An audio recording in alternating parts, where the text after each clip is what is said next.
د خلکو که د مینې کاروبار ته ضرورتو زما پکې د پاکي مینې یار ته ضرورتو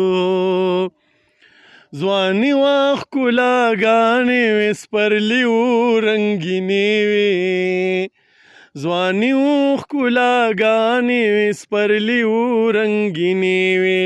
جانانه خو بس صرف تش خمار ته ضرورتو جانانه خو بس صرف تش خمار ته ضرورتو د خلکو که د مینې کاروبار ته ضرورتو زما پکې د پاکې مینې یار ته ضرورتو د دې سړي د رزق درک نه لګي بادارا د دې سړي د رزق درک